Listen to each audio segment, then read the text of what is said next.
Welcome to Driven, the Unscripted Success podcast, with your hosts, Mike Menino and Nariman Hamden, bringing you insights and stories on achieving personal, professional, and financial success.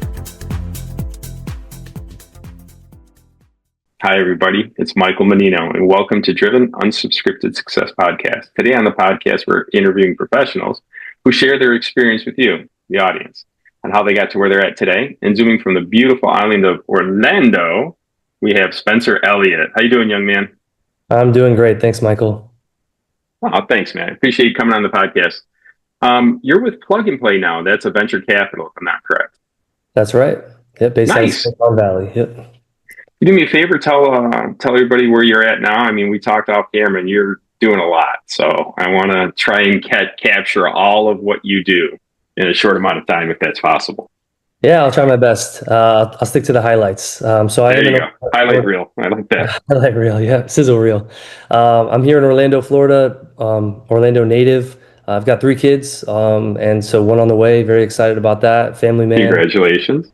Thank you. Yeah, and one really cool thing is I'm opening up a bunch of coffee shops here in Orlando called Foxtail Coffee. It's a locally grown brand. So I'm a franchisee with that, and getting those off the ground is a really exciting and new journey for me. But as the director for the Orlando Smart Cities program at Plug and Play, I'm really passionate about startups. I've been involved in the ecosystem for a long time here as a serial entrepreneur myself, building tech companies.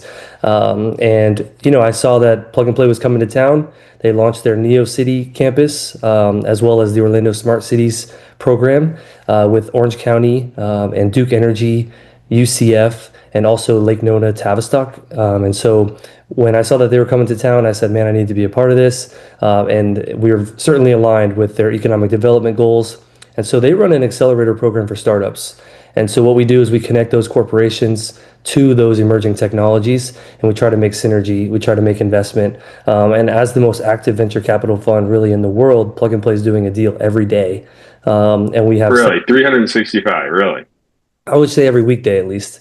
Weekday? All right. It's still, you're in the 200s. Sometimes on the weekends, yeah. But it just depends, it's whatever the deal entails, But we're in 30 verticals, and I said we have 70 offices globally, and we have about 650 of those partners that I mentioned across those different offices, and most of them are based out of Silicon Valley, and in different verticals. So in Germany, for example, we have an Autobahn vertical, which is very, focused on automobiles and on transportation.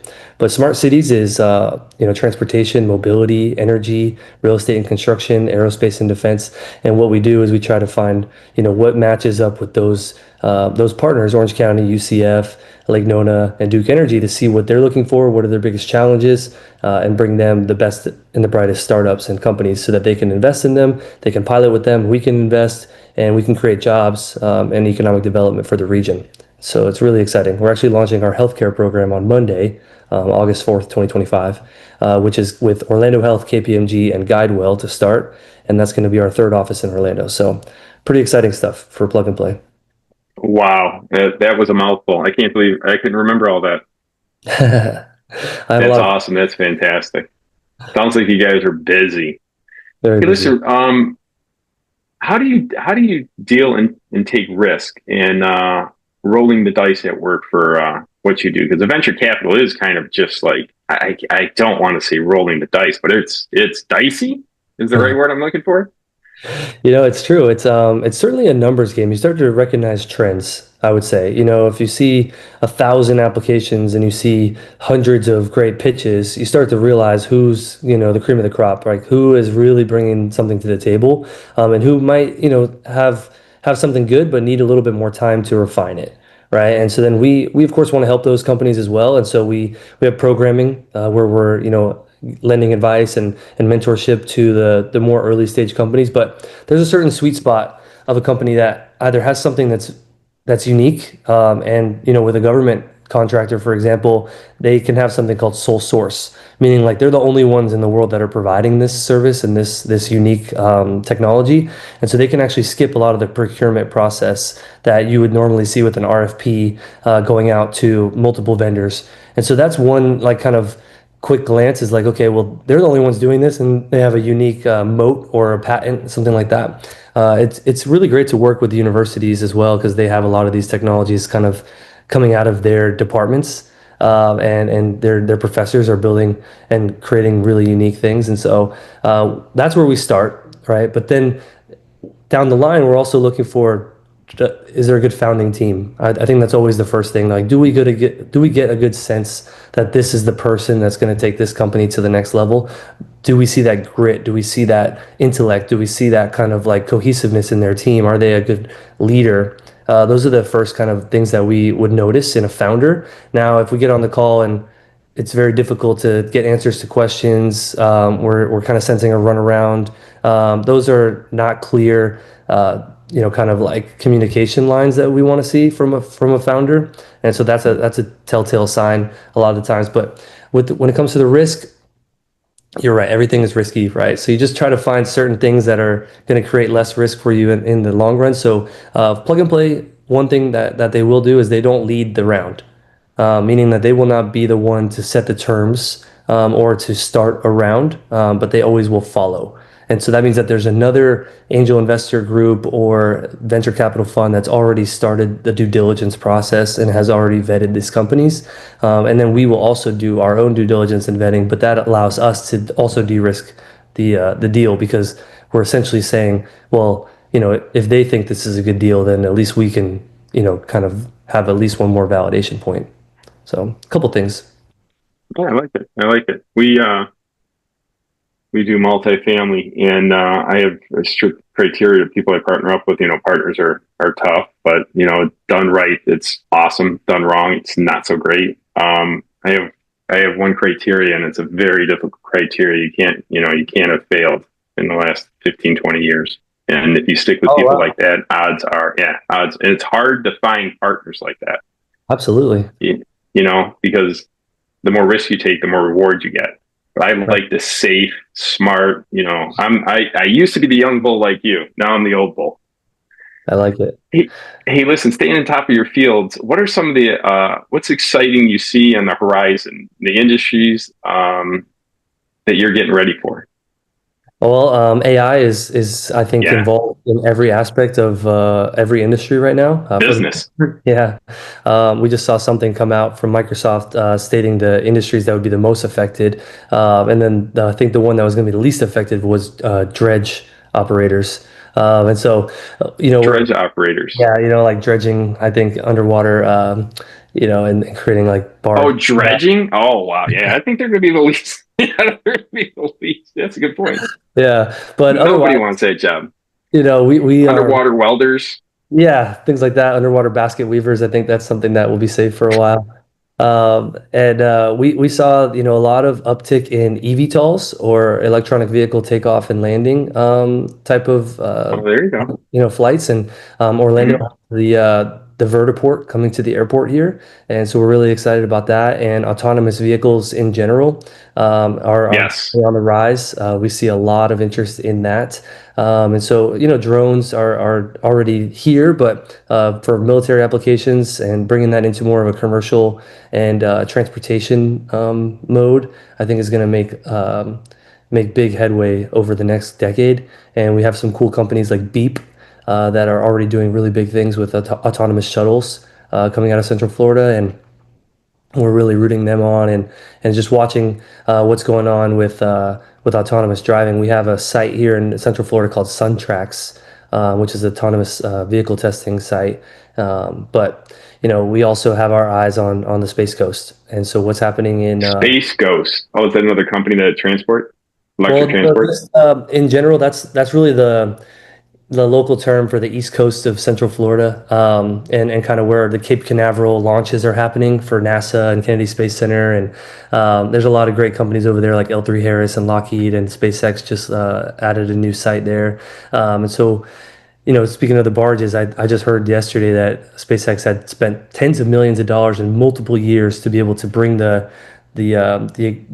first phase of the rockets back, after they land, and it took a long time getting through the regulatory tape to actually be able to do that in that canal. And I go over there all the time, and I know exactly what we're talking about, where the cruise ships go out. but it was a big issue for them to be able to bring those back through that same canal.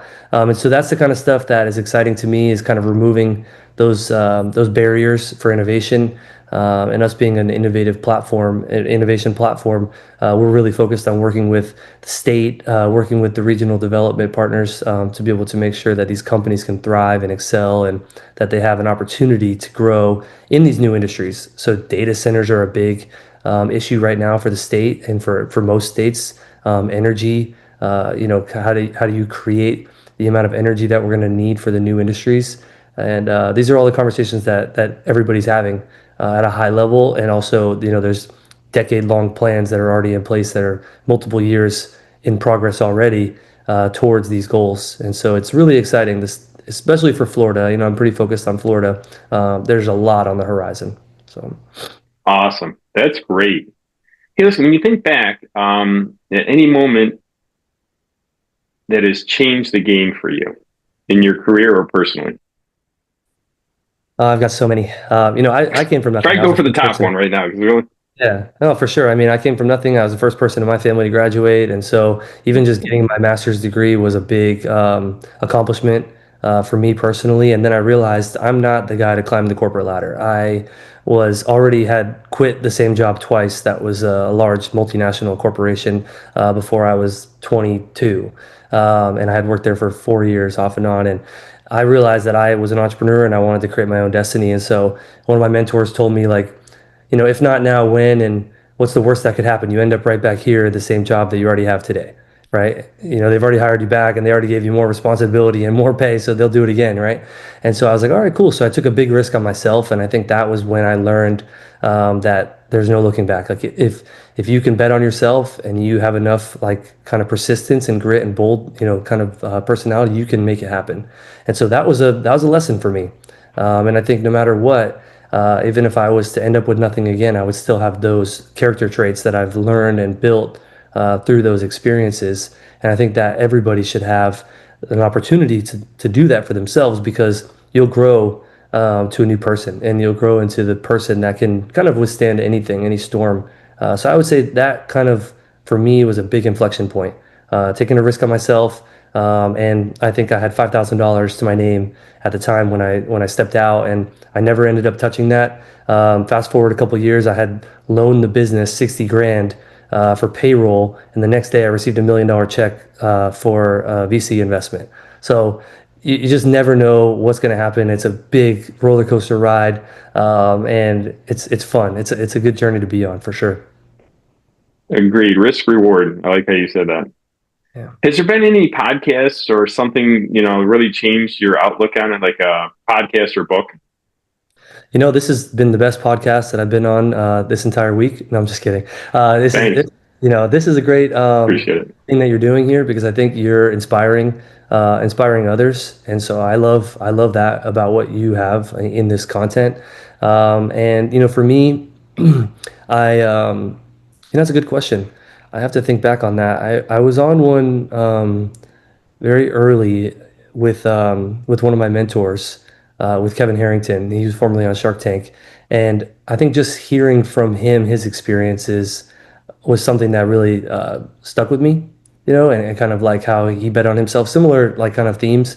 But I remember that very, very distinctly, and being like, wow, like if he did it, then I could do it too. And kind of seeing that if you look at other people's examples of their life, it doesn't actually make it seem as hard as it might seem to yourself, just kind of laying it out on paper. I notice a lot of mentors, or a lot of the mentees that I have when I'm talking to startups, is they kind of talk themselves out of things very quickly. They kind of have a paralysis by analysis mentality, and like, oh, this is going to be pretty difficult when I get to this stage and this stage and this stage. And so I always tell them, like, just go back to the first step. Like if you're going to eat an elephant, you're not going to start with trying to, eat the whole thing. You're going to take a bite of his, toenail or something. You know what I mean? Like there's got to be one first bite, and what are you going to do today? Not what are you going to do in 5 years? Like forget your 5-year projections. That doesn't matter. What are you going to do in 5 days? Like, what are you going to do to actually make some impact towards your thing? So I have my own theory called the pile-on theory, and I don't know if that's a good name, but basically just add things every day. And by the end of a week, you're going to have something bigger, right? It's going to be harder to tear down. tell people your ideas is another thing. Like people just try to internalize everything and have a stealth kind of startup or a stealth kind of project that they're working on. There's no accountability in that.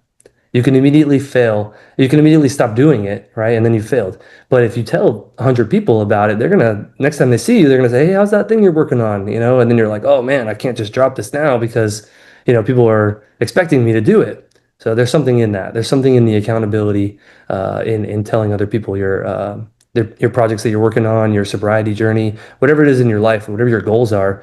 You need to make them known. Um, What I've noticed is when you tell people your goals, they want to help you. exactly. You're 100% right about You that. know, Yeah. you're talking about failing. You could have failed and went right back where you were. I have a mentee that I'm teaching, and he quit what he was doing to flip houses. I'm like, awesome, let's make a game plan and do it. And I go, worst case scenario, you go back to where you're at. And Yeah. he goes, yeah, and he did great. He did fantastic. He made 60,000 on his first flip. I said, now we got to do more. That's awesome. And like you're saying, the check, the differential between when you paid you loaned the company 60,000 and got $1 million check. That's amazing. I guess managing finances is critical in both business and personal. How do you approach financial planning to ensure stability in both? I'm sorry, can you repeat that last part? So how do you plan to ensure stability in both personal? Because you were talking, you had to take money out of your personal to pay the money, and then the money came in, the $1 million check came in. Yeah. So how do you plan both personally and professionally financially? That's a good question. And I don't know that I'm the best. It's a tough one for most. It is, yeah. And I'm still in the journey myself, for sure. Mm-hmm. Like right now, we're taking out more and more debt, but of course that's leverage towards our future. And I want to have 10 coffee shops over the next 2 to 3 years, and so that's going to take a lot of risk. But also, we have made investments over the last 10 years that have set us up in a position to where we have collateral and to where we have things that we can, use to create a bigger foundation for ourselves to do something even more expanded. And so I think that's important. I think you need to, get yourself into a place where you can lean on your loins. If that's, I might have made that up. Lean on your loins. And I don't even know if I think that's going to be the name of the podcast. Please, yes. And just kind of like have something that can show creditworthiness to a bank, because I know how it is. Like when I was first starting out, I couldn't even get a $5 note from somebody, and you'd have to go to an angel. And it was like 3 years before we got our first check. And I bootstrapped the whole company through grants and federal funding and just different applications and just, making it work and not getting paid and trading equity for all of our founders. And it was a very tough journey. I'm not gonna lie. We were basically eating ramen noodles, right? So I won't say that it's easy in the beginning, but those are the things that I talked about earlier that built my resilience. And for me, if I went back to there, I'd be fine because I've done it for years, And so for me, that's not a fear of mine, right? That actually motivates me, right? Like, okay, well, I can take bigger risks because I know how to survive. Where there's people that they're not willing to take that risk because, and it's different for me now. I have 3 kids and I have one on the way, and I have a lot more to lose. But also, those are assets to me that I can leverage, right? And so it's a little bit still of like, I think having the right team behind you. Like we have a great financial planner that works with us to make sure that we're investing in our kids' future, as well as having life insurance, and just insurance in general, to be able to make sure that you don't have a lot of downside risk. I think is important. And then you can leverage whole life insurance plans. You can actually lines of credit out on those. I think it's called infinite banking. And so there's lots of ways that you can save money. And I think saving money is making money. I talk about this a lot, where it's if you save $1, you can actually count that as 3 because you don't have to make it back. So you don't have to then, get back to 0, then make another dollar to be able to get to where you were before, and then have to make another dollar for it to actually be income, right? So for me, it's a 3x, right? Every time I save $1, I actually assume it as saving 3. And so that's a good way to look at it. Yeah. I like to tell people the best way I can describe it is, someone told me this a long time ago. It doesn't matter what you make. It matters what you save. It's true. And, sometimes when you don't make a lot and you still save something, that's just a habit you make. Yeah. And then it's hard to fail when you have a buffer behind you. Yeah. And then you can invest it, you know?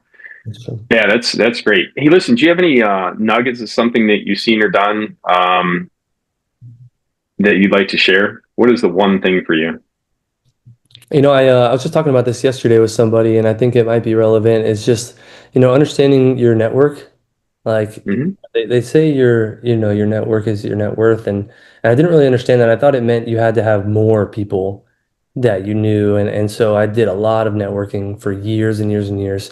And what I'm learning more recently is that you need to make sure that you're networking with the right people and keeping them close to you. Otherwise, like having Mm, a superficial relationship is not as meaningful as having like a really deep and intimate business partnership with somebody. And you realize that when you become a kind of a co-founder or you have a team for a while and you're starting to realize like, hey, these are all A players and then this person's a C player. You need to weed them out very quickly because they will affect your culture. They will affect kind of the productivity of the other A players as well. And so people were coaching me on that. And I had never fired anybody for like 2, 3 years with my company because I was like so grateful that they were even there, and mm-hmm. I didn't feel justified when they were making less than they should be making in a market rate and things like that to fire anybody. But at the same time, I needed the right people, and I probably should have learned that lesson a little bit quicker because I kept people on maybe too long, and it affected the other players. Where then I saw some attrition of those people leaving because they weren't happy in some areas, and so I think it's important to like realize like, okay, I could have 10,000 people on LinkedIn, but it'd probably be better if I had 100 people that were very, very impactful in my life, and that I could lean on, and that I could really, really so into a relationship with them so that I can have a more, because life is so short, you're not going to have time to talk to 10,000 people. And Right. it's impossible to gain value from all of those folks. So I'm not saying don't network, but like consistently look for like, and I started doing this in my phone. I have a power network note where I put the people that I want to maintain those strong, strong, strong relationships with. And I'm trying to keep it less than 50, and right now it's at 10. I'm still kind of working on who those people are. But I know those 10, I want to talk to them at least once a week. I want to talk to them at least once a day if possible, and like depending on my relationship with them. But I need to make sure that I'm spending as much time in that arena as opposed to trying to find the new and like I already know that these people are great, right? So why am I trying to go and find, more network? I already have a good network here. So I think that's important. I don't know if that resonates, but it's something that I'm trying to do myself personally. So Well, it's a great concept of instead of casting a wide net, get a smaller net and get the right people. yeah, like quality over Yeah, quantity. that's very impactful. Yeah. All right, I got another question before we got to take off. But if you could go back, so here, if you could go back, how old are you now? I'm 35. 35. If you could go back to your 20s and do something and know what you know now, what would you do different? What would you do the same? I would have took way more risk. I would have actually, went way bigger than I did, even when I thought I was doing big things. I was happy to have international customers. I was happy to have raised money across the country, and I had traveled. But knowing what I know now and seeing what I've seen other people do and how fast they did it, everything is about speed. And so for me, I would have been moving at a way faster pace. I would have been pushing myself way more prior to building my family and everything like that. So I think um, you know work as hard as you can and do as much as you can when you're in your 20s. And I was trying to enjoy my life. I was having fun. I was also trying to have a lifestyle. So I think that's important. But I think building your lifestyle around your work is another thing that I've learned over time. So right now, I won't get into any business. I won't take any career opportunity unless it matches my lifestyle and the lifestyle that I want. So I have to be able to go out on the boat on the weekend. I have to be able to, take off work if I want to for the day. I have to be able to spend time with my kids at 4 p.m. if I want to. Like whatever it is, I have to be able to have that flexibility. So I think people should not make compromises for their lifestyle because they'll be miserable and then it's just going to be a downward spiral from there. So you have to be able to be comfortable in your work to be able to be sustainable. And so those are things that I took with me and I will not compromise on those anymore. Where before I would have 3 jobs, I'd have, so many internships. Now everything that I do is complementary to each other. right? So for my own VC fund, it's perfect because plug and play and, everything that they have going on is very, synergistic with my VC fund. Now they are later stage, they follow on. We always lead, right? So it's not competitive in that sense. Now with the Foxtail Coffee stuff, that's going to help me to produce income so that I can do more passion projects. So that's a passive income play so that I can now do what I want to do without having to spend my time working to make money. So then I could do more nonprofit work, I could do more mentoring, I could do more of the things that I enjoy. And so all of my stuff is purposefully planned out for a specific lifestyle for myself. And I encourage everyone to do that kind of vision mapping and then work backwards to build your perfect life. And then just build that exact scenario. You will pivot from there, but I think it's important. I agree. I agree wholeheartedly. You gotta set up your lifestyle, because if you don't set it up, it'll be taken away from you. If you don't, this is what I want to do 100%. and this is how I want to do it, life will just make you work your butt off for no reason. I've seen that 100 times. Hey, listen, I can't thank you enough for being on the show. If people want to get in touch with you, how would they do that? Sure. LinkedIn is probably the best. I do respond to all my messages. So linkedin.com/in/Spencer Elliott 1 is the link. And I think it even says Family Man, Florida Man somewhere in the headline. So looking forward to connecting with everybody. All right. Thanks a lot for being on the show. I appreciate it. All right. Thank you. Thanks for listening to Driven, the Unscripted Success Podcast. Want to share your story? Apply to be a guest at drivensuccesspodcast.com/guest.